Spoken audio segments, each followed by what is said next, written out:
Hello again, Brandon here with another episode of the Changeville Podcast. We're bringing to you one of our 4 panels from Changeville 2018, this one being Storytelling and Social Change. This is a panel that we had last year, and we decided to have it again this year because it was just such a success. The panelists and moderator that we have this year were curated because they have something really amazing to say about the intersection of storytelling and social change, and each narrate their community in unique ways. The description of this panel was that stories have the power to move people, changing opinions and inspiring actions. This panel discusses the use of storytelling for the benefit of communities whose stories may be silenced or marginalized. The question is, how can we use story to empower our communities?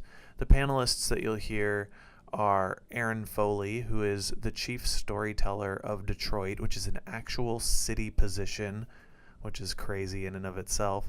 Nicole Moore, the Director of Communications for Lady Parts Justice, and Dr. Jaron Jones, the co-founder of Narrate, as well as Stephen Butler, the Artistic Director of the Actors Warehouse here in Gainesville.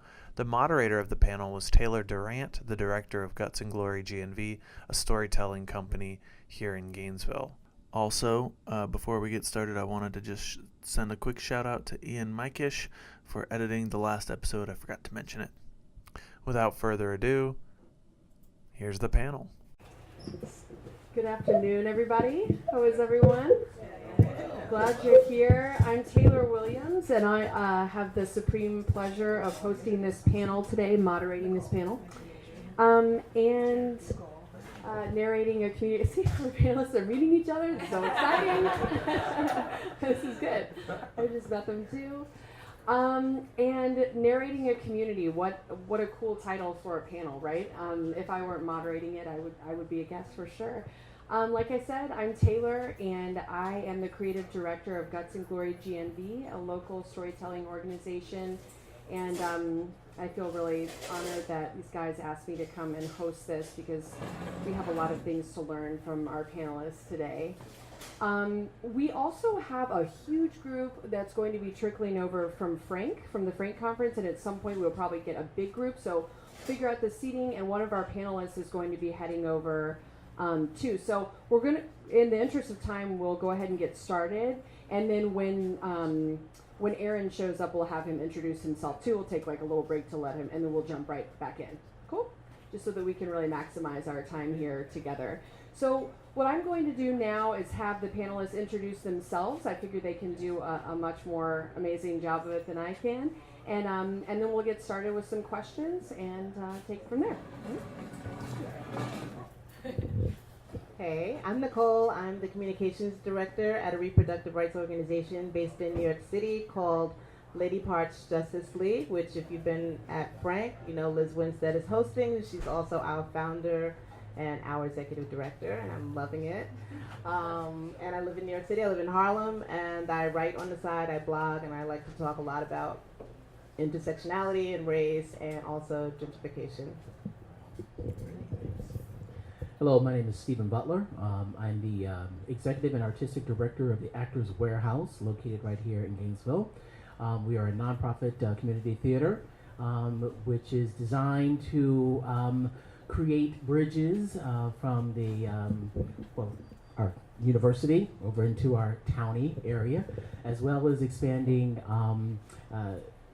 encouraging people to broaden their ideas about the world that they live that around them and out there in the ethers.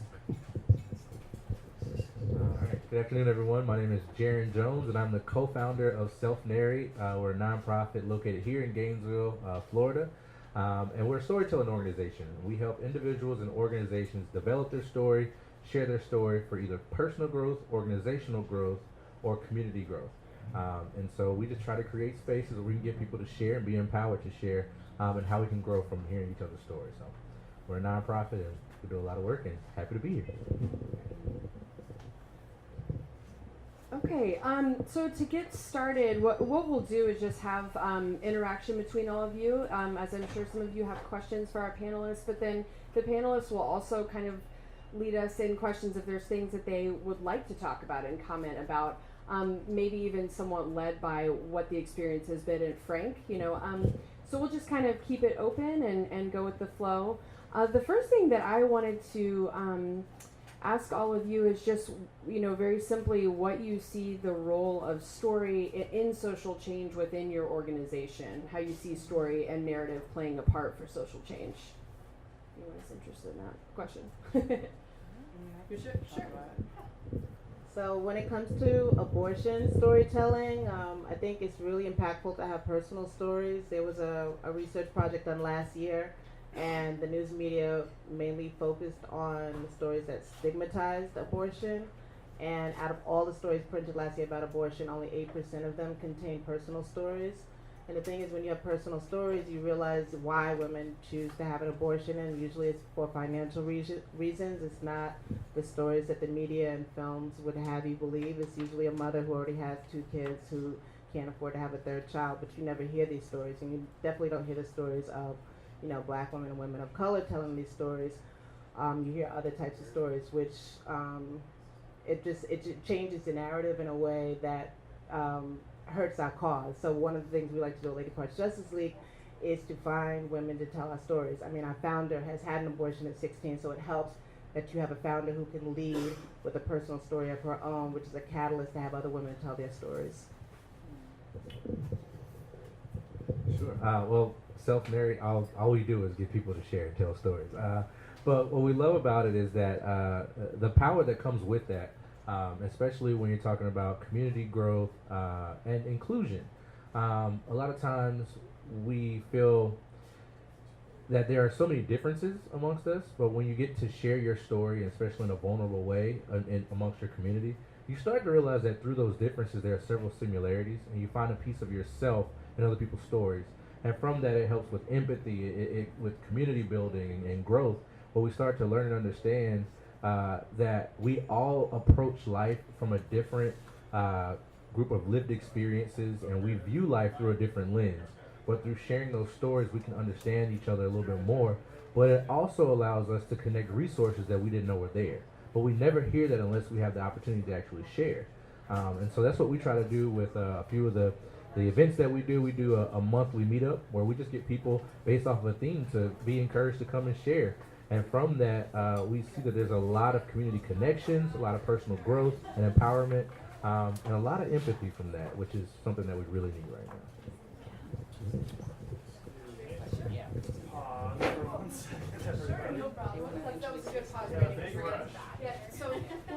Right now we'll give Aaron a chance to introduce. Hi, I'm Taylor. I'm hosting the panel. It's really nice to meet you. I haven't known who you are.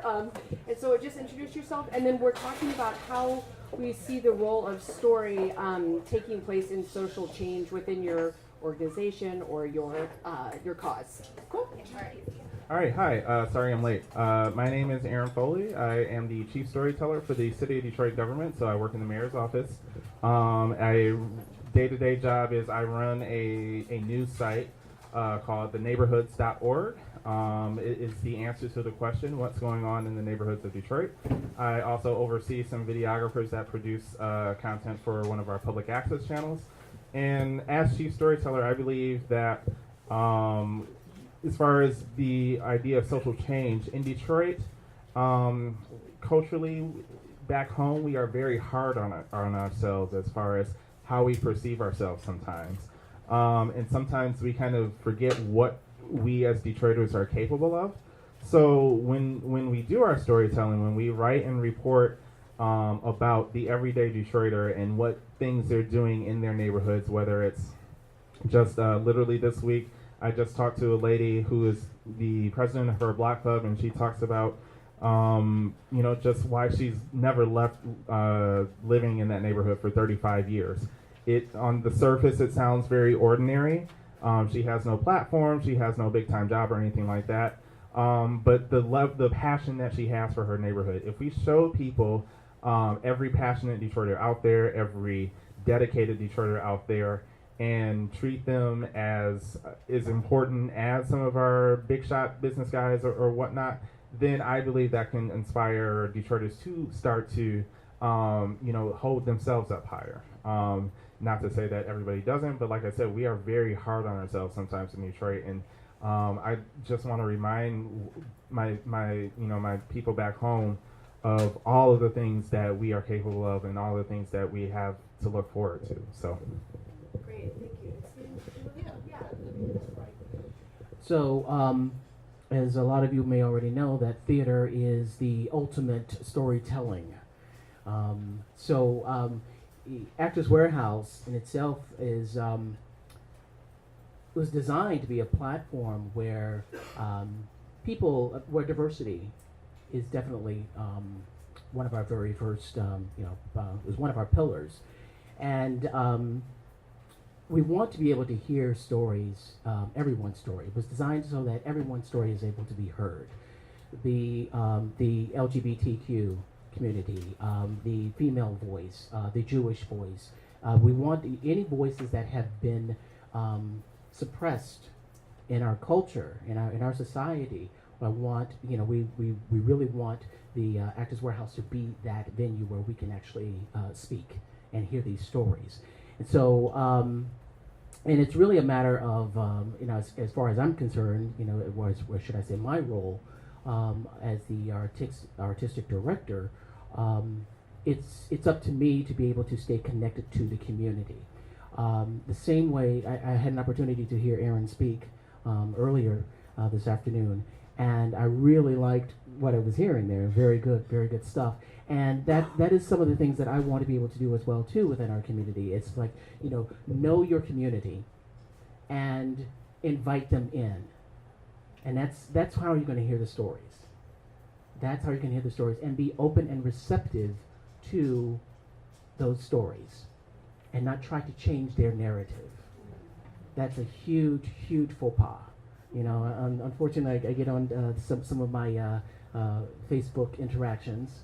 People show their true stories on Facebook, or their true selves on Facebook. And that was one of the things that I was trying to communicate with someone is, don't try to get someone to change their narrative. What has happened for them is their experience. And what we need to do, if you want to understand where they're coming from, you have to listen and not change them. Meet them where they are.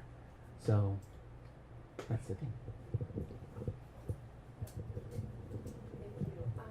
Yeah, I love that point about people needing to feel invited, into the space to tell their story, and that altering it actually really, it should be something that's obvious, right? That altering someone's story or asking them to do so takes away the power from their story and maybe even the reason why they want to tell it. And I think what Jaron mentioned earlier about that vulnerability is it takes away the desire to be vulnerable if you know that your story is going to be changed to fit someone else's mindset or to be okay or acceptable or whatnot. And I think I wonder what you all think about how we can give people that invitation and give people the permission to tell their story and let them know that they're okay. We are all hard on ourselves, like you mentioned, and how we give people permission and extend the invitation to be more honest and real and vulnerable. I think the Me Too movement is a great example to talk about this. For me, I'm enraged and I'm holding it in. I feel like I know the founder of Me Too. Of the Me Too movement, Tarana Burke. I've been friends with her for 10 years. She's been on the ground, on the front lines, working with mostly Black and Latino women who have had sexual harassment in the workplace. The workplace is not some Hollywood studio executive, and I'm not saying that to diminish what is really happening, but there are women, everyday women, that go to work at McDonald's or a bar situation and are sexually harassed, whose voices we don't hear now. So it's not even about giving these women permission. I'm sure they have told their stories. It's about adding value to those stories and putting a feature and highlighting those stories. Like, I feel like Hollywood has totally hijacked the Me Too movement in a way that does a disservice to underserved women, low-income earning women of color. And I think one of the things you have to do is, like, you have to step aside. It's not even about inviting them to the table. It's like giving up your seat at the table and making room for someone who does not look like you, someone who is brown, someone who is of color, someone who is poor and does not have the same type of access and privilege that we have. I think those are the things you need to take advantage of. Most of the people here are intellectuals, activists, so I don't think we're consciously changing anyone's story, but I think we are consuming way too much of the light, way too much space at the table. We have to make room for others. To add on to what you're saying, I think you kind of hit it perfectly in terms of sometimes you have to remove yourself from the table and allow others to have a seat, and creating spaces for people to share and develop and be empowered to share their story is the ultimate form of allyship. We don't have to speak for everyone to help them. Sometimes it's giving them a platform where they can share and say what they need from us. And sometimes that's the best form, to give them a voice, to also feel like they've been heard. And I feel like that's very important, because I feel like we naturally have a passion to want to help in some way, shape, or form. And sometimes we can actually hurt if we don't understand what the needs are. So I think the best way to help is to give them a space to have a voice and be heard. And then from there, we figure out, how can I help you? And when we create those spaces for them to share that story, that's the best way to do it. Well, from my perspective and what I like to do, this is my best way to do it. I'll just kind of talk real briefly. I think there's also something to be said about if we allow people's stories to be told, how it's put out there, I guess, how it's communicated. I think it helps if the people who are writing this story or capturing the story, photographing the story, is also reflective of the person telling the story. So I talked about this earlier, but one of the things we deal with in Detroit is the fact that we are a 82% black city with a lot of mostly white newsrooms, right? And me being from Detroit, I can go into any neighborhood and I can vibe with anybody, right? But not everybody has that capability. We still have reporters who use Google Maps to get to places that literally everybody else in town knows, you know what I mean? So, but when you get down to a more granular level, as far as being able to recognize certain idioms, being able to recognize certain turns of phrase and things like that, because Detroit, not just Detroit, but any city with marginalized people or people of color or what have you, if you have someone that can walk the walk and talk the talk, that can help people open up more as far as sharing their story, and make sure that the story is told right. So many times we've seen in mainstream media where I think about this article that was in I think it was W magazine, and they were talking about a Rihanna song, right? And Rihanna being from the West Indies and using a lot of patois in her music and whatnot. Someone called it post language or something like that when they were writing about Rihanna, and people just rose up and like, what are you talking about? She's using the language of her culture. So the little incidences like that is something that I try to fight against in my work, and I think more people should be doing the same. Thank you. I have one more question that I want to ask that I feel very nervous to ask. No, but like it's brought on by what all of you are saying, and I basically feel like I want to be brave enough to ask it. So I am a white, cisgendered, self-identifying female who runs a storytelling organization. I'm not sure if y'all could tell, but see, you can't always, right? So, so part of the reason I'm asking is like when I want to increase diversity in my storytelling organization, I want to bring neighborhoods together. I want to do things like that. It's on my heart constantly. So I want to come across in the right way, and I'm not making this about me. I'm making this just about how all of us have differences, and we're trying to bridge those gaps, as all of you are talking eloquently about, and I'm not. But I guess I'm asking, what do you feel is the most effective way through the work that all of you have done individually to have someone like me, who's different, or like any of us who are different, reach out to people and increase our diversity without having that be offensive because I'm because I'm reaching out to you from my own point of view or my own difference. Does that make sense?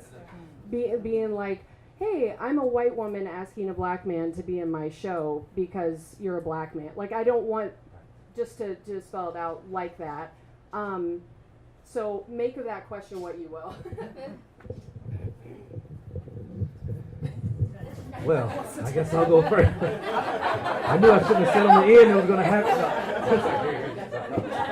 I actually think, I think the way what you preface before the question is what you should approach. It should be your approach. It is, explaining from what the spirit of where this is coming from, and then making sure that you're honoring their experience as well. It's when you do qualitative research, it's called member checking, which will be like, this is what I'm hoping to do or what I'm trying to do. Can you help me? And together we figure out if this actually works for you all, if it helps, if it hurts, if it's not the right space, but it's from a spirit of a good place. And then you ask, how can we together do this? That's just from my perspective, from my lived experience as well. And I think that you'll see that there'll always be differences based on who you're talking to. You don't know what their lived experiences are, what might have gone through in previous collaborations. So I think it's just being vulnerable and trying to showcase exactly where it is that you're coming from, and in the spirit of I'm trying to build community together. How can we together build that community? I think is a good start. But I'm going to hand the mic over to this. I was approached a while back to be a part of a gay and lesbian professional organization over at UF. And the person who approached me was a white male, and he basically just came straight out, and this goes in alignment with what we're talking about, the spirit of things. He basically told me, he goes, "We need you because you're black." And that was it. We call that tokenizing. That's not good. Yeah, it isn't, right. So it was like, wow, we need you because you're black. And I'm like, okay.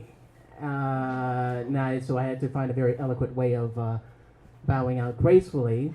You're right, I didn't. But that's the southern. I know that's the southern part of me, exactly. Right? Yeah. Got to break that habit. But like Jaron was saying, it is the spirit of how we approach those that we want to bring to the table. Not singling them out because and making them feel, oh, the only reason why we want you is because you're black. No, we want you because we want to hear of your experience. We want to hear of the black experience. We want to, it's much broader than just because you are black. So. I have a lot to say about this. I'm going to try to make it brief. So I'll give a great example. Last year, first Women's March in the country. In New York City, it's a little known secret, but I'm sure it's going to be a New York Times major blitz story in a year or so, if not in a few months. But the New York chapter of the Women's March is separated from the National March. Not a lot of people know. The person running the New York City National Women's March has nothing to do with anybody else in the country, the larger organization. She's a single individual. Number one, she's a white woman. She has not asked anybody to come on board to work with her. She's not asked any women of color to work with her or any queer women to work with her. She is on her own. And so at the rally last year, she asked our organization to partner with her, and we did. We partnered with her to do a activist fair. So during the rally, if you could not, during the march, if you could not walk the entire march, you could go. We were at headquarters. We had maybe 25 organizations there. You could sign up, participate in the forum that we had, which featured a number of diverse groups. We had a panel discussion featuring 3 of the top black women activists in this country. And so we were aligned with her, not knowing her whole spiel. So during the rally, she had a few speakers. She had asked a few people to speak. She asked a black woman to speak. There was only one black woman on the entire bill to speak that day. But time, not using her time management well, she's running out of time, and she asked a black woman to forego her speech. And she said, you know what, I'm gonna have to cut you. We're running slow on time. But please stay on stage to introduce the speaker, the next speaker, because I need you to be here, to be visible. I.e., she was saying to this black woman, I need your face here to represent diversity for photo ops. This black woman was not stupid. She was enraged. She told this woman, called her every name in the book, and then proceeded to call the black women that we had. One of the black women that we had speaking on the panel was the head of the NAACP LDF. So when she arrived, she came to me and she said, I don't want to participate in this activist fair. I don't want to speak on your panel. And we're like, why? What happened? And we had to, this is just goes to show the problems with allyship. And you have to really do your due diligence on who you ally with, because there are people who have the best of intentions but do the worst things. And we also had to explain to the popular audience, like I can explain to you now, like when you do stuff like that, you're tokenizing. And when you tokenize, it's very offensive, it's rude, it's disrespectful, and in 2018 we can't have that. There's no time for that. Black women are the ones, saving the elections in Alabama and trying to save the national elections. Like, we can't tokenize these voices. And I think one of the ways I can give 3 tips on not to do that. For one, if you can't afford it, pay people.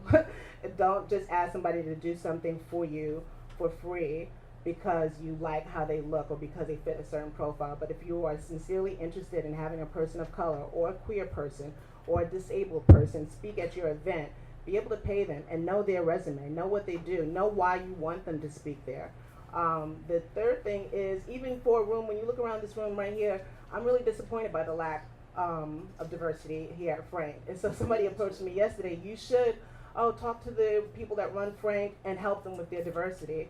And I said, I would do that, but they would have to pay me and find a way to do that. I'm sure, and this woman said, yeah, they approached me last year, but they didn't want to pay, or they couldn't afford to pay. It was at the last minute. And she said, there has to be a way we can work together so that we don't feel tokenized, because we know people. Like, that's the thing. Like, invite people of color to your table because they can invite more people of color, but find a way you could, if you can't afford barter, I just think about your language, think about how you speak to people if you want to use them, because you are using that resource, but make it worthwhile for both parties and make people feel important, add value. Again, I keep saying add value to what you are asking for, because they need help at Frank. Like, I love what I'm hearing. I think it's been great, it's been amazing, but I haven't seen one differently abled person on the main stage speak. Like, that's crazy to me. Like, that should happen. I don't think I've seen a black woman speak. Like, I think we could do better, or Asian woman. I think there's help. I think, like, if you don't know any of these types of people, find someone who does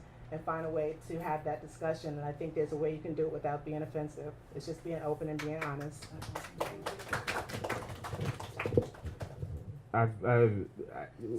No, no. I was just gonna say, like, I feel like deja vu sometimes, because I have been the person that has been asked to do something just because I'm black, and I got really upset. Not at you, but I've been asked to. So back home, our alt weekly paper is literally all white. Like I said, Detroit is an 82% black city, and there are no black staffers on our alt weekly staff, and I called them out on it. And the editor emailed me and was just like, well, if you know of any black journalists that would like to come work for us, let us know. And I'm like, well, why should I be the one? Right. That has to do your work. You know how to go to a job fair. You know how to recruit. Yeah. But anyway, one thing that we deal with a lot back home, and I suspect may happen elsewhere, is that not only do we tokenize, but we consistently tokenize the same people. I will say it as many times as I can. Detroit is 82% black. It's 82% black. We have one of the highest ratios of small businesses owned by people of color anywhere else in the nation. And yet, a couple of years ago, a black woman, wonderful entrepreneur during the time she was doing it, she opened a crepe shop in Midtown Detroit. Which was, starting to boom at the time, and she was a black woman that owned a French restaurant, and then she opened a second location, and yet she was the model of black business in Detroit, because every time you needed a quote from a black woman, you went to her. Every time you needed a quote from a black person, period, or a person of color, period, even though we got a huge Middle Eastern population, a huge Bangladeshi, Latino, so on and so forth. She was the one on all the panels. She was the one, there's 10 different photos of her in different outfits standing in front of her shop for 10 different publications.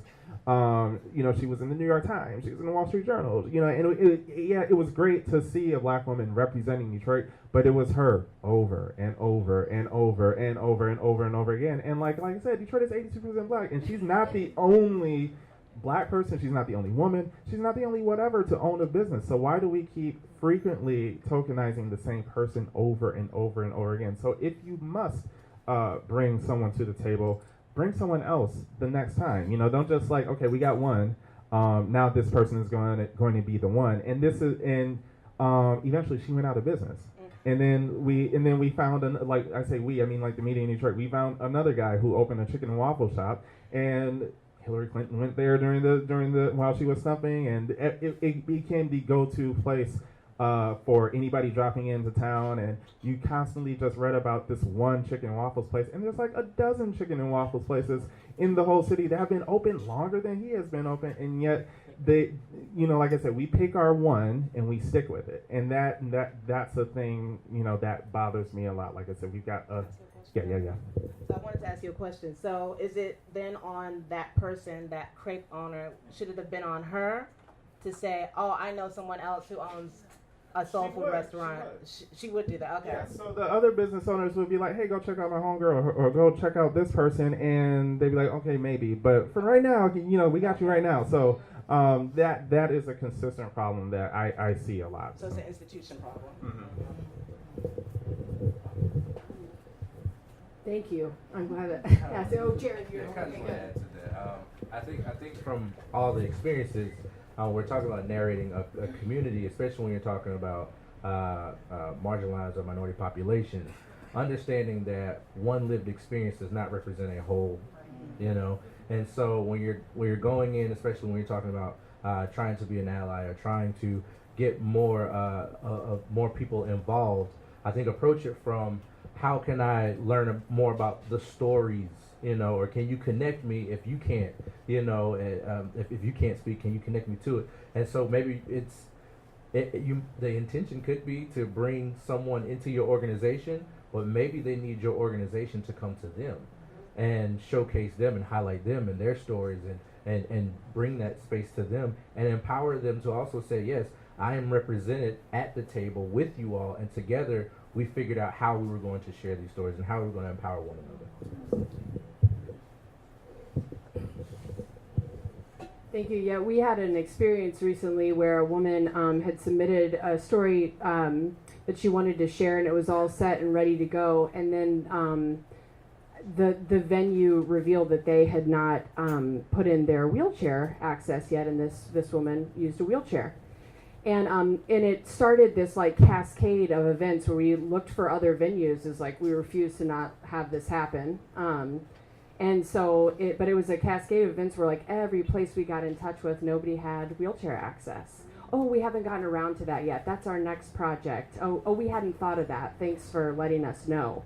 And it was really revealing, again, like as an able-bodied person, that it was that we have to focus on all of the differences. It's not just choosing one or the other and deciding that that's the only thing we have to change, right? So that general openness.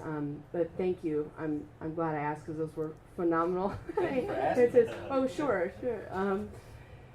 Does anyone have any questions here in the audience? Yeah, sure. Well, I just wanted to comment on the last question, which I thought I didn't hear anybody say that we need people of color in leadership, and to me that's critical, right? Like you can't just identify someone who's going to help you with diversity. If you're committed to diversity, it's got to be in your organization institutionally. And I don't know if your organization is a one-person organization or if you have staff, but one of the frustrations with nonprofits in Gainesville in particular is there are all these white people who are like, how do we reach the other people? And it's, and it's very stark to me that none of them are hiring people of color and certainly not putting them in leadership positions. And I think that's the easiest way to increase diversity and reach communities that you don't know anything about, right? Exactly. Jaron, okay. Oh, Does anyone want to speak more to that? Thank you for that comment. Yeah. And yes, it is only it's I me. figured. So no, but I appreciate that comment. Thank you. Mm-hmm. Yeah.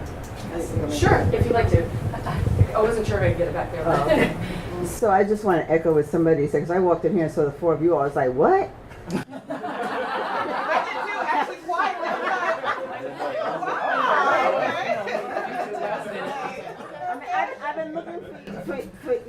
I mean, I count, you know, black people would count each other. So I've been counting. And I hadn't quite, and then I saw you on stage, and I saw the other brother Tune this morning. I was like, 2 for one day, yay. So, you know, I mean, just to know, I mean, this is my first time at Frank, and it's been lovely. You know, it's been so different, so creative. I really appreciated that. But I was trying to figure out, there must be an evaluation, because that's going to be my evaluation. Like, where are the people of color? Like, really? Like, this is 2018. Like, we're talking about all this stuff about changing the world and all of this, but really. And I wanted to sort of challenge the frame, the diversity frame, because it's one that kind of gives me heartburn. It's so tried and old, I think. And I think that it comes from a place of thinking that if you bring us into spaces that are traditionally all white, that somehow we benefit. And I want to say no, you benefit. People who have not had the privilege and the honor to be in spaces with us, with people of color, you don't know what you're missing. You know, we live in a society where we know a lot about you all, but you know so little about us. And, you know, I could get with the 4 of them, we could exchange stories all day and all night about the majority culture, and you couldn't do that. So what you gain from having us in your spaces is so much more than we do, you know, and you lose out by consistently talking to each other, by being okay with coming to a conference and seeing yourselves on stage after stage after stage. You know, it's crazy. And, you know, if I can assume that we're probably, because we're at this conference, that we're probably all sort of traumatized by what's happening in Washington, if we don't do it now, when? You know, we're at a critical time. We're talking about storytelling. There are people telling stories every day that make us not only marginalized, but, you know, make us animalistic, make us predators, make us dangerous. All that stuff that, you know, is happening, I guess, in Florida way back when, it's coming right back. So if you think now, you know, like this is the time. You should really be benefiting yourselves with hearing from us and knowing who we are and bringing us into your spaces, not as adjunct, but as, you know, partners. So thank you for the opportunity for letting me to get the, I was holding that steam, you know, until the end, and I was like, whoa, where am I? So thank you. Just a couple of things. I want to go back to the leadership, and then I wanted to also address because this twice it came up about the representation of color at Frank. Leadership. What's interesting is that I'm glad you mentioned leadership because locally the Sierra Club here approached a black male to be on their be on their team. And so I got into a discussion, not with that black male, but with some of the members of the Sierra Club. And they were very saddened the fact that the Democratic Party here in Gainesville had split at the last election, which, you know, that was a fiasco. And then, and also that there were issues concerning just development within East Gainesville. And if you're not familiar with Gainesville, East Gainesville is like not the pleasant area. Okay, it is it's economically deprived, and you just not a lot of life. It's so if you just go a little further east, all of a sudden you will know when you're in East Gainesville. You practically see nothing. But there's a lot of concern about that, and they want to preserve nature, because that's what they are. The Sierra Club, they want to preserve the nature of what's happening there in East Gainesville. And so, but my thing is that my concern with them is that the Sierra Club was not necessarily listening, even though they were asking this black man to be a part of them. And I felt that they were really looking to bring him on board to be the token. Okay, yeah, exactly. He's on board, yeah. So it's like, you're going to be our token so that we can reach the rest of the black community, and then they get them on our side for, ecology, ecological preservation. And so I think what the members of the Sierra Club are missing, the mark that they're missing, is trying to understand why the black community needs XYZ on the east side of Gainesville. The longer they fight, the more they fight in order to keep the nature preserved. The less opportunity that Black Gainesville has in order to grow its community. And so like I said, and that's part of the reason why the Democratic Party split. Because it was the Black Democratic Party that split from the rest of them, because they were not being heard. So when our voices aren't being heard, it can happen. It can hurt an entire community. It doesn't necessarily just hurt those people that you're not listening to. It hurts the entire community. It hurts Gainesville. It can hurt Detroit. It can hurt wherever, New York. Okay, exactly. You don't listen to those voices. So that's what I wanted to say as far as leadership is concerned. Make sure that we're not tokenizing the leadership as well too. So now, you ladies, you probably was your first year at Frank? Yeah. Okay. All right. So I'm not justifying it, but I was here last year. So last year, as far as I was concerned, there was some really good representation. Eric Deggans was here. There were some other people of color that spoke. So it was very good. I don't know. Maybe they missed the mark this year. I don't know. But but actually, I did feel that there was some really good representation. So, but like I said, maybe this year we just didn't hit the bullseye. You know certain people, and then you don't go beyond them. So your right. Rolodex is like real limited. Yeah, and that can happen as well too. You're right. They didn't ask Eric if he had a friend. Right. There you go. Probably didn't. Right. Okay. Any other questions? I have a quick question. Thank you so much for being here and sharing your experiences. So my question is, do you run into resistance with people willing to share their stories ever? And if so, how do you encourage them without taking away their agency? Specifically, in my context, I work with a youth population, and I'm trying to get them to tell their stories a lot through narrative writing, but of course that can be vulnerable and intimidating, so I wondered if you navigate that in your own context.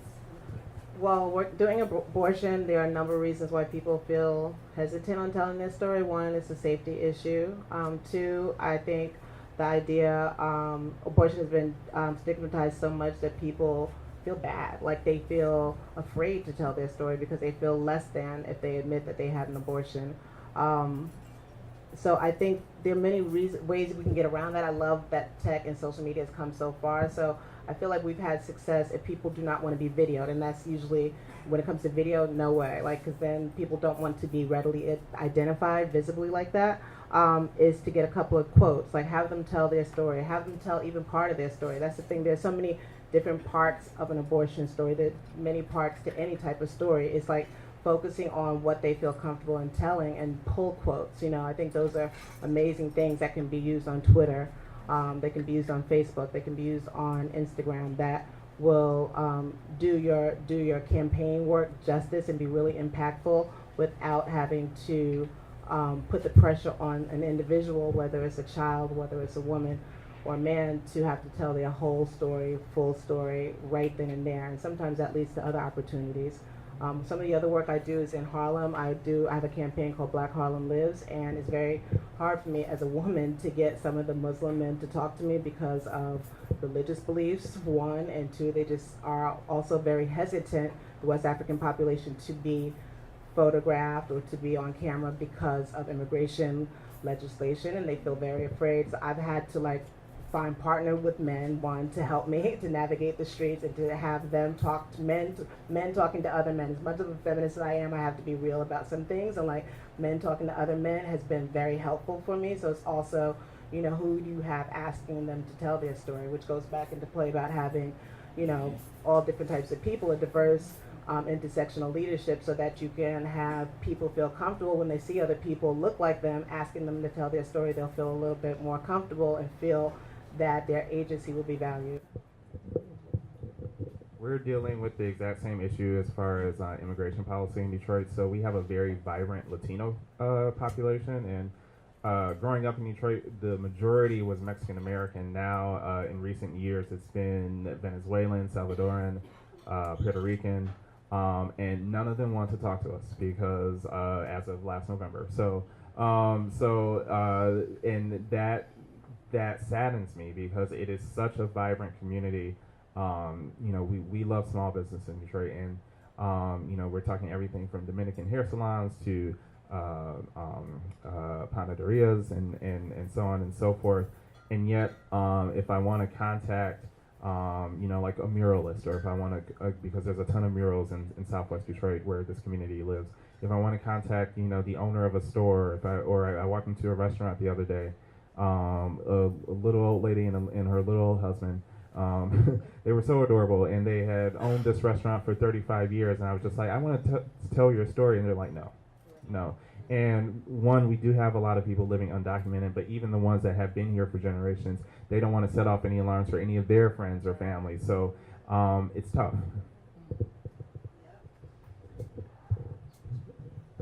I think I'll speak from a teacher. I am, But yes. okay, I'm 10th grade English. I could feel it. Yeah. All right, so I can feel it. So the reason why I can feel it is because with Self-Narrate, what we do is, as a nonprofit, with organizations that can afford to have us come in and do story development, for organizational development, for team building, for inclusionary work, that cost offsets us and our ability to do free workshops in underrepresented populations. And so we go to many high schools who can't afford any supplies, and we say, we got you covered. We're bringing in our books. We're bringing in our templates. We just let us come. And usually it's English teachers. And what we found is we don't necessarily have to get them to share their story, but what we do is we come in and we're extremely vulnerable about what it felt like to be. I find out how old I was when I was in the 10th grade, and I start thinking about those lived experiences. And I talk about what piece of advice would I give my 10th grade self, looking at it now. And then what piece of advice would my 10th grade self give me, right now. And so that starts to get them to start to see they can trust me a little bit more. But then what I do after that is, you don't have to share, but I'll give you a tool, a series of questions to empower you to write your own story for yourself. You can go off, we give them time to go to whatever part of the classroom they want to, and it's for their eyes only, and they start to be empowered. And we tell them, from this portion on, we have no more answers, we only have the questions. Your story is important, you know what your story is, and we just want to help you own it. And so from that, we create a space where we have 10 to 15 minutes. If there is a student, depending on the age range, like in high school, sometimes one story can go 15 minutes to 30 minutes. But usually if you're working with elementary and middle, they're about 2.5, 3 minutes before they start talking in a different space. But what we find is that there's always one story, it has not failed us. There's always one person who has been waiting for the opportunity to get this out. Dr. Maya Angelou said that there's no agony like bearing an untold story inside of you. These students feel that. And so to empower them, they're ready to share. And so when you tie that into English, if you start with them being interested in writing their story, then you can tie that into, okay, well, let's look at literature. Let's look at literature from people who look like you. Can you find a piece of you through their lived experience? And then they start to say, okay, I like English now, because I'm now a part of it. It makes sense as to why I should get to know it and why it's important to me. But yeah, if you just empower them to own their own story, and then just give them the opportunity, if you would like to share or not, either way you're fine, but as long as you get to keep that and own your own story for yourself, you've done the work.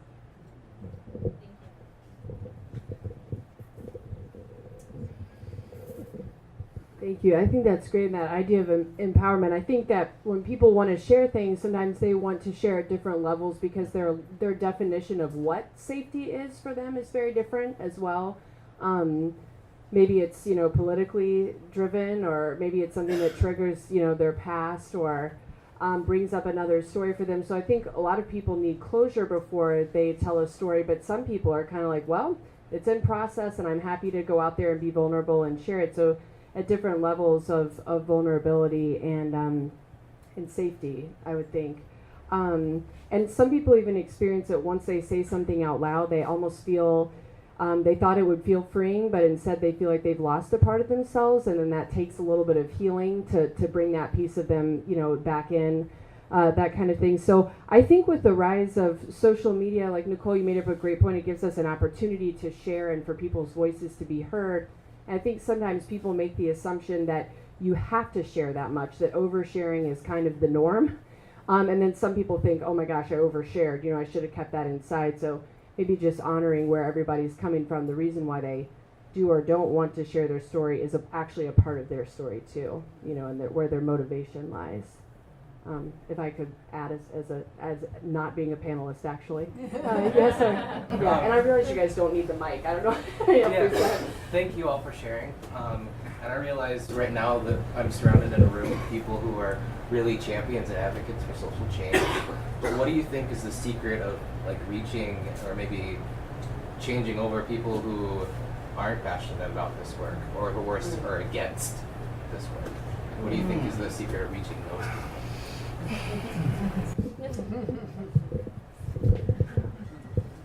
Well, one of the things I've learned is that you can't change anyone.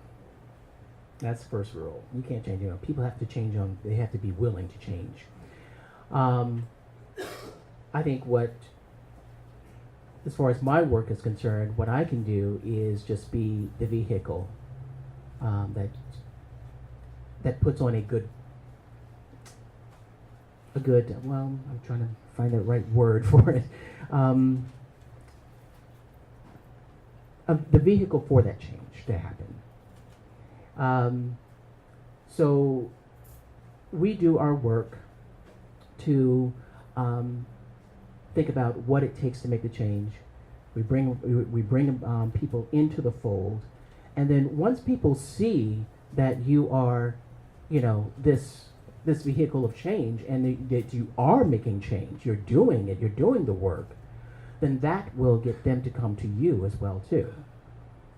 So, and then be open and receptive to making change in their community, within their own personal lives and as well as in their community as well.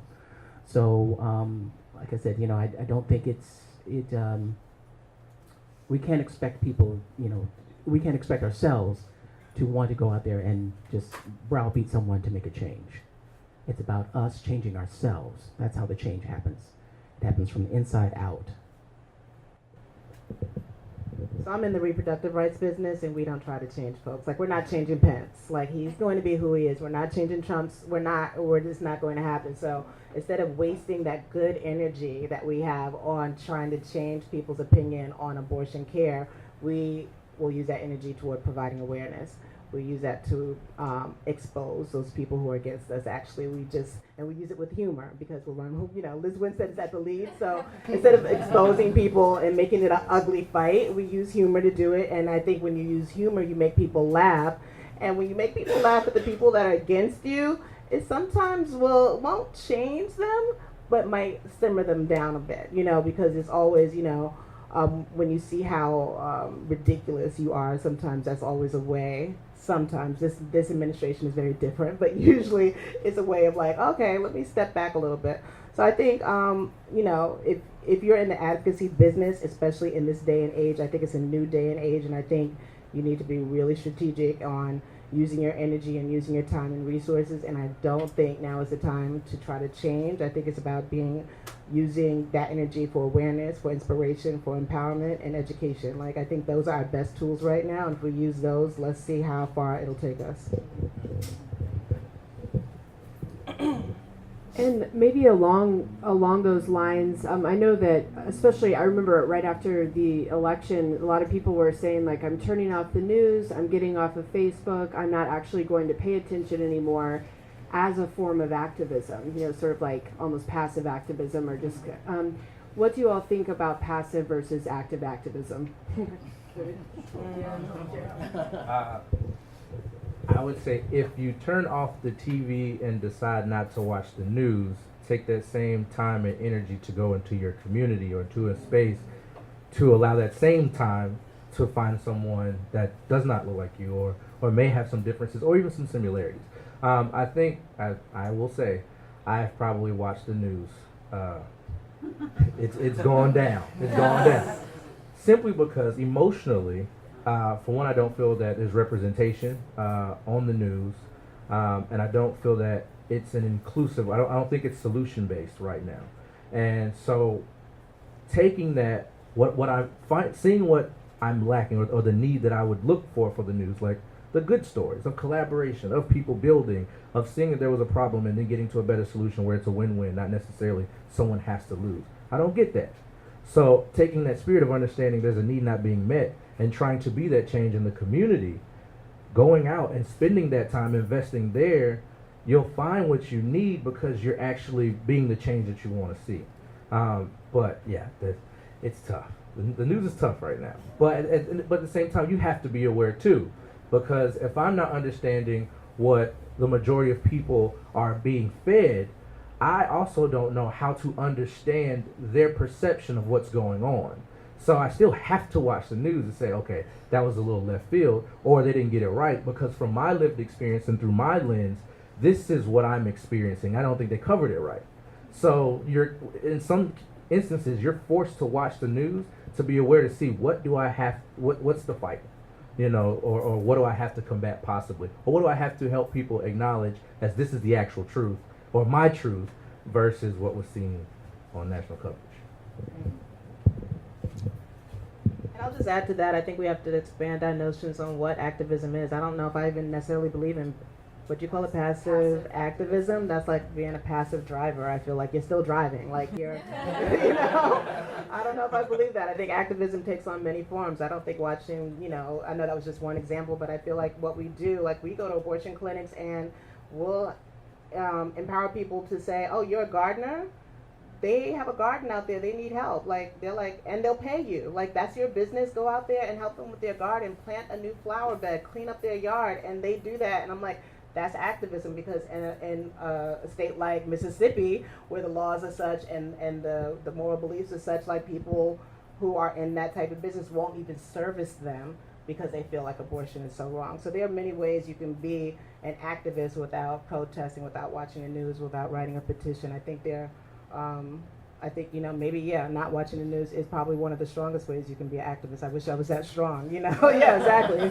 I think there are other things you can do nowadays. I think we have to just expand our notions. I think it's about being out, making calls, for example. I think it's also about just like supporting one another, like going to your community board meetings. I'm always surprised by people who are quote-unquote activists who have not been to one community board meeting in their neighborhood like that. A lot goes down, and you'd be surprised. It's not just about the 2020 elections. It's not even just about the 2018 elections. It's like, do you know who's running your courts? Do you know who's running your schools? Like, those things are very important nowadays. Yeah. So I have a ton of friends from college who cannot be activists. They want to participate. They want to be out there. They want to go march. They want to, run for office and stuff like that. But a ton of my friends have families. A lot of them live in suburbs now, and they're raising their kids. And their first thought is, where am I going to send my kid to get to daycare? And then their second thought is, okay, like, do I have time to do something else? So I don't expect a lot of people to be out there on the front lines. But what I did notice about all my friends is that they were not doing simple things to learn more about different communities. So Metro Detroit and every metro city, but like Metro Detroit is blessed in the fact that we have news sources that target every single community. We have an Arab American newspaper. We have Latino newspapers that print in both English and Spanish, so you have no excuse. We have a Muslim paper. We have a weekly newspaper, a black magazine that I was editor of.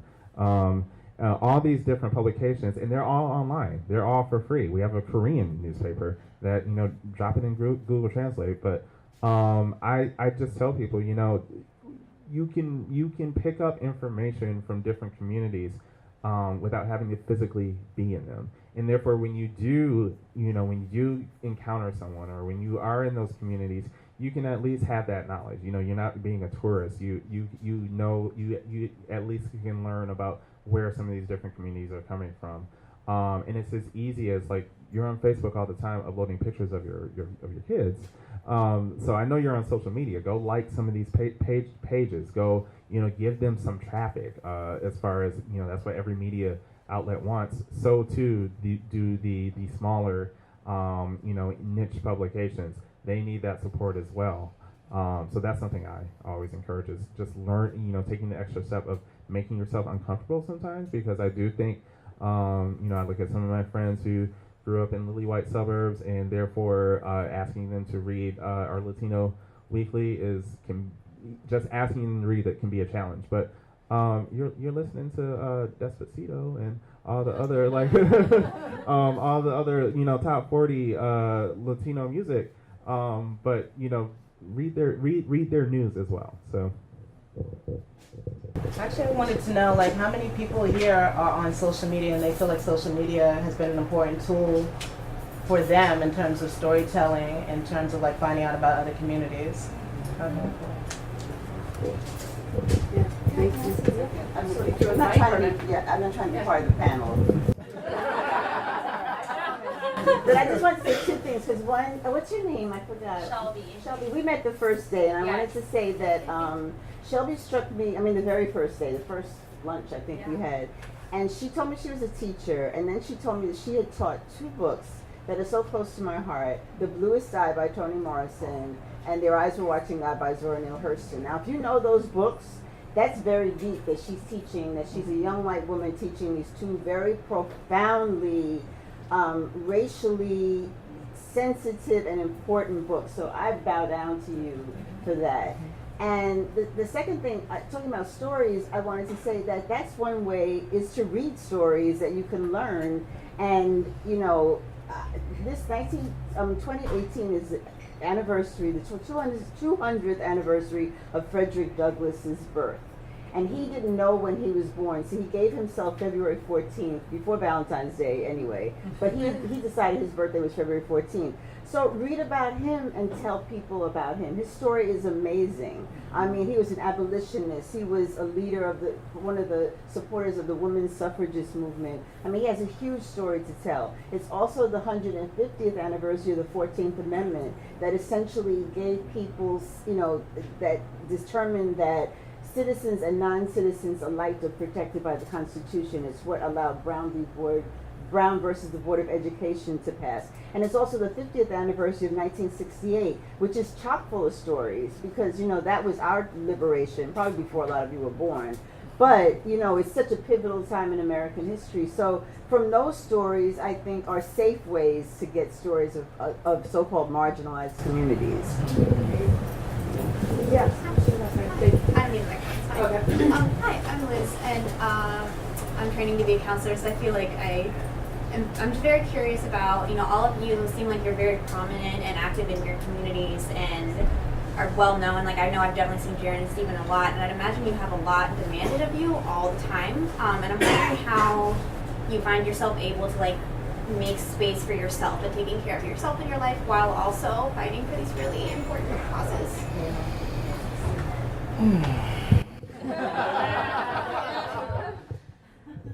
Still trying to figure it out. But yes, self-care is very important.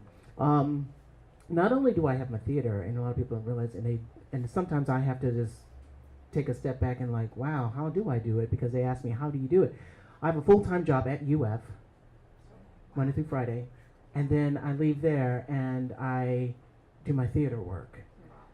So, producing a full season, 6 and 7 shows per season. So, so I'm working on, the administrative as well as the artistic portion of what it takes to put together, a theater. And on top of that, I have an elderly parent that lives with me.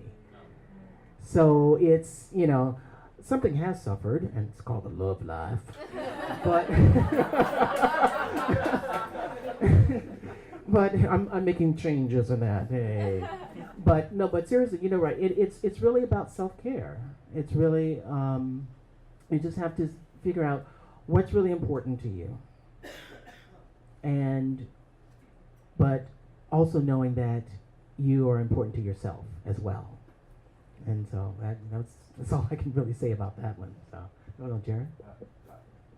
Yeah, I was just going to say, you just have to find time for yourself. You find time, I know what my hours are for work. I know what my hours are for, taking care of myself. I just signed up for Pilates. I not want to work out, but I know I need to do it. And I have a class, and I take classes very seriously, and I paid for it in advance. So that also makes me like disciplined, Exactly. No, it'll work. And then you go to class, and if it's only an hour, but for that hour every Saturday, I'm not thinking about work. I'm zoned out. Like this Saturday, unfortunately, Liz was on MSNBC. We had a New York Magazine interview, so I was not able to do it. And on Sunday, I felt totally burnt out. Burnout in this season is huge. You just have to find that time. And I'm glad I'm here. It's been nonstop here, but last night I was like, I can't do the jigsaw puzzle. I'm sorry. I'm tired. I'm going to my room. I'm going to have a rosé, and I'm going to watch a basketball game and go to bed. And you have to say no. That's the thing. I think as women, especially, we are very afraid to say no. We want to do it all because we feel like, one, that we will be more beloved and we'll move up successfully. It's not going to make you more successful if you say yes to everything. It's just going to make you haggard and it's going to make you tired. And I think that you just find time for yourself. This is my coworker. We have Rosé Wednesdays. She's looking at me like, what are you about to talk about? I'm like, but that was on her. Let's get a bottle of rosé in the office, and at 4 o'clock, it's on. Yeah. You have to do it. I won't speak for everybody else on the panel, but I think sometimes as Black people too, we say yes to everything because we're secretly afraid that if we say no to something, then we'll lose out on an opportunity that could help us move further. It's like being a Black animal. Yeah. But I'll be honest. Shonda Rhimes wrote a book called The Year of Yes, and she said yes to everything. I tried that shit and I got burned out. It was the I said yes to everything for a year, and I look back at the year. While I did accomplish and do a lot, I had to take a second look going into this year, and I had to learn how to say no to things because everything isn't worth your time. And I don't want to ever make somebody feel some type of way or about he's too important to do this or whatever. But sometimes you just have to take that hard no, and because it may not add value to what they're trying to do either. It may not add value to what you're trying to do. So you got to be hard with some people sometimes. I noticed that I'm not an activist, but I'm prominent where I am, and I've even had to learn how to say I'm prominent where I am. I literally. Why do you say you're not an activist? Because I work for the government. I work for the man. I'm working for the man. That's why. I'll think about that. I do consider myself progressive in my work, but I noticed that as my star was rising, my anxiety was also going up, and I've done a lot of self-management of mental health for a majority of my life, but I had to break down someone very close to me. It was just like, you need to start seeing therapists. And it can be very brave to admit that you are seeing one, but I am seeing one. I've been seeing one since September. And it's helped.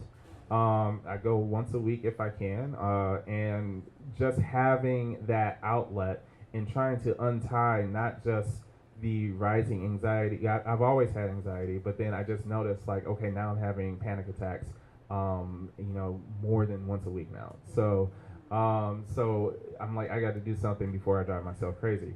But just it helps you untie a lot of the issues that you had prior to the work that you're starting to do. If you're in it, and it's helping me get to a place where I can actually perform my work a lot better.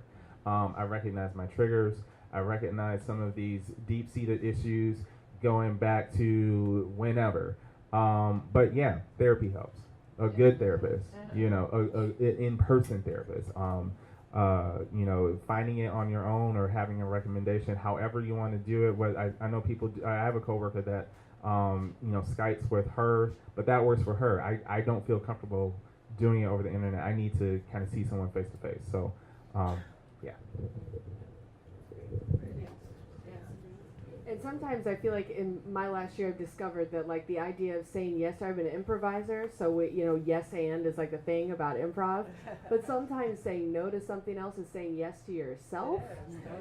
And that can be the most important thing. You're still saying yes, but in a different way, where you get burned out. Anybody else? Any questions?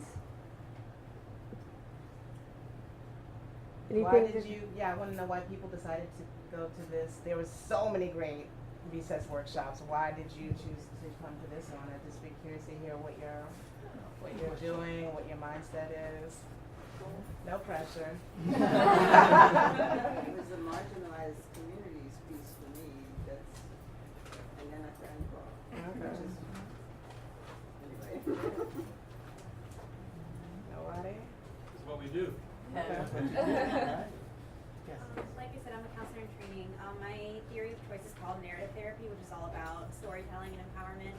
And I'm working in an alternative school in East Gainesville with a very marginalized population right now, so it just felt appropriate. How many people are using videos for storytelling? Anybody?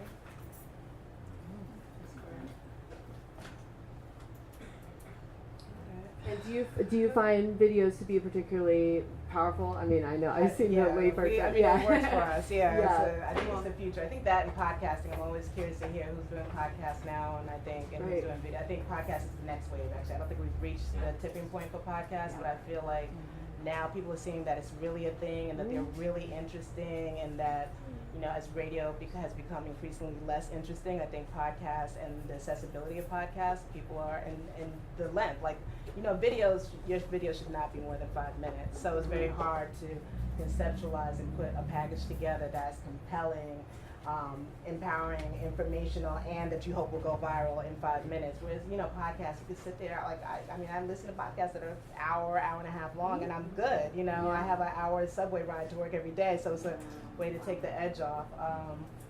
So I'm just always curious to hear, I think, and I think videos are key for everyone. My mother, who's 77, can watch a video. My niece, who is 15, watches videos. I think it's a great meeting point for different age groups and generations and ethnicities.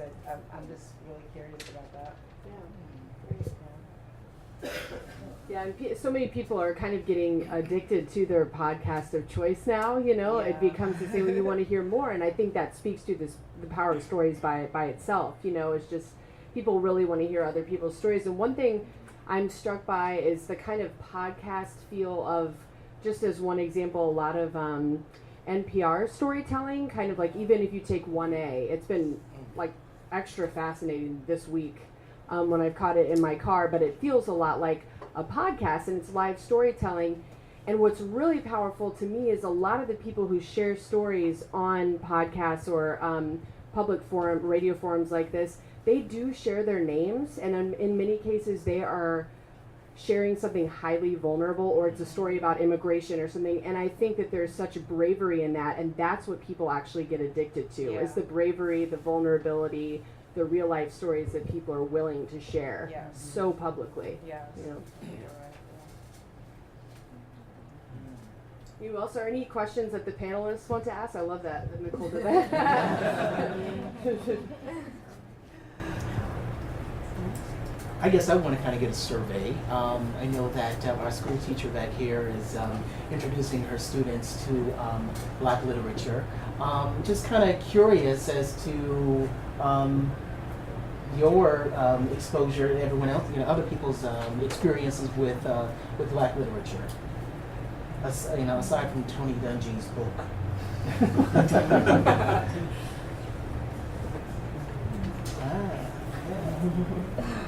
So this is. Well, I think I read Narrating A Community in high school in my hometown. Okay. And I read a couple of Toni Morrison in college, but that of course was self-selection. I'm about halfway through the new Jim Crow. Between the World and Me. I think a lot of people read Yeah. that. I don't even know if it's about literature anymore. It's I think there's films, there's other forms. Other forms, right. I always say, if you're not reading, go see Moonlight. Go see, there's so many different movies that we can see. Right. Get out. Get out. Get Yeah. out. Exactly. Yeah. Well, thank you, everyone. I kind of wanted to go back when you talked about self-care for people of color or minority populations. It's hard for us to say no because we don't feel like we'll have that opportunity again. Having heard that from people in those spaces, I think it also strengthens the cause for allyship and to reach out and say, how can I help? Not necessarily come in and say, this is my profession, this is what I do, I want you to be on this. But how can I help you? I was talking with Chief Diversity Officer, I believe San Jose State, and she was saying that they were doing there was an organization there that was working with women's rights. And an organization came in and asked, how can we help to push what you all need? And they thought that they were going to come in and like be an advocate and go like, and get legislation changed. And they said, while we have our meetings, can you provide us daycare?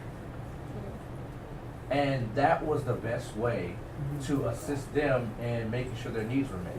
Because they weren't able to go because they were taking care of kids, because they had families. And so asking, how can I help? And then establishing those relationships and partnerships, that's how you grow, because we learn from each other. The more we collaborate, the more we're included of each other. So I just wanted to say that, because if we don't figure out a way to collaborate and include each other, people are going to get burned out. Not everyone figures out how to practice self-care. And sometimes you can almost get a form of resentment, like, why doesn't everyone get it yet?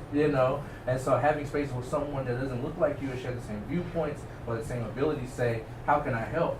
That's pouring back into their cup, when most of the work they're doing is pouring into others. So thank you for being curious about that, because that's like, good to see you.